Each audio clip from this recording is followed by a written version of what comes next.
Hello, this is Running Robert, and today we're going to be talking about the Humacyte HUMA first quarter 2025 summary. Today is the 15th of May in 2025, and in summary, we're going to look at the bullish and the bearish parts of the quarterly report that just came out and kind of look at where the company is going from here. So I generally follow small cap pharma, I do games, I do a little bit of everything. So if you like what I'm doing, hey, please like and subscribe. It helps a lot, and thank you.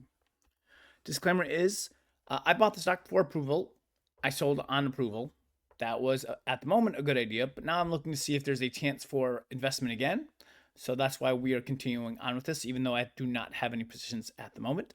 I'm an amateur investor, and any advice given shouldn't be followed by your own due diligence, and any information given is valid for today, the 15th of May, and the slideshow will not be updated, but as always, new news, new slideshow. So let's get to the report. 500,000 in sales, 147 from 3 hospitals, the rest from research collab. So really no significant sales. R&D was 15.4, admin was 8.1. That means a total operating expense of 23.5 million. And the company's change in the fair value of contingent earnout liability was what led to a positive report. However, this is nothing more than a paper exercise. So they said they gained a lot of money, and on paper they did, but in real life they really didn't, which is why I call this a paper exercise. Because at the end, cash was 113 million at the end of quarter 1, 2025. And that, of course, is down from the fourth quarter. So sales in hospitals. So the first commercial sales occurred in February and March with 3 level 1 trauma centers. What happens, so you know, is the VAC, the Value Analyst Committee, can take between 3 to 6 months to determine if they are bringing that in. So there's 45 hospital systems have started. There could, of course, be one more hospital than system. So they estimate about 25% of level 1 trauma centers are in this process. Just so you know, 213 level 1 trauma centers. And then, of course, as you know, not all trauma centers are equal. So the busiest level 1 trauma center is in Texas. 40,000 visits a year, 10K needing to be admitted. Probably a good amount would be needing what we offer. So, and that's probably going to be a lot more than, somewhere in, Nevada or somewhere in a much more less populated state that has a trauma center. So, and then of course the new technology add-on payment program administered by CMS. It's going to start in the 1st of October. That of course will help sales and probably help some of this vax go from there. So, Department of Defense, is this still a thing? Maybe. In the last video I did, I was questioning it heavily. But this one, it's just a little brighter than before. Not like blinding bright, but just you can see hope. And that's because they are making a play for the military hospitals, since some of them were used in the clinical trials in compassionate use cases. Now that's working through the hospital system, which is different from the VAC.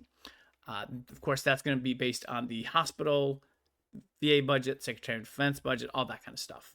So, of course, the ATV received priority designation from the previous U.S. Secretary of Defense, not the current one.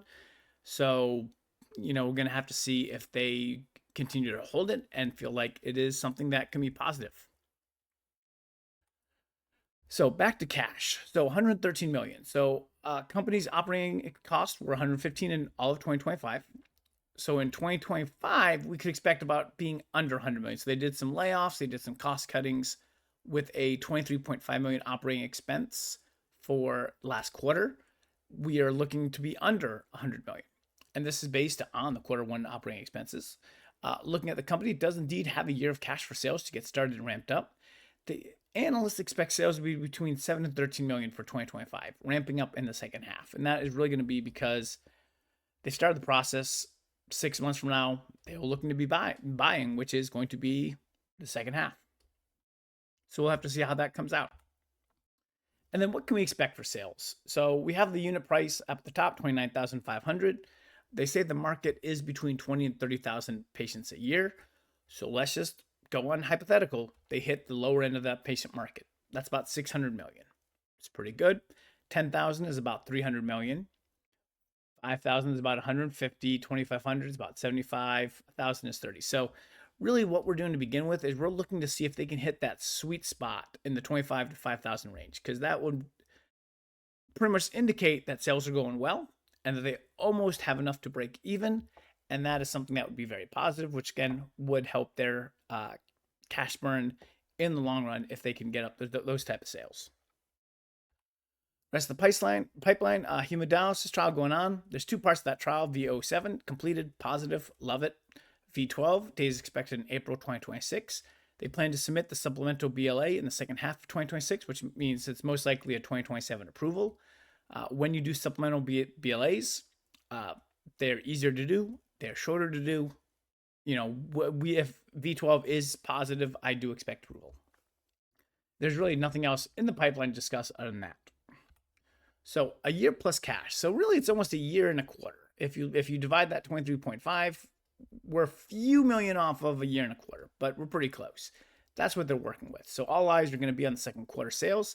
And if they can bring in the military hospitals along with some major hospital systems, then we're in good shape, and that's just what we're going to have to look at. So again, we're just going to keep our eyes peeled on that second quarter sales and go from there.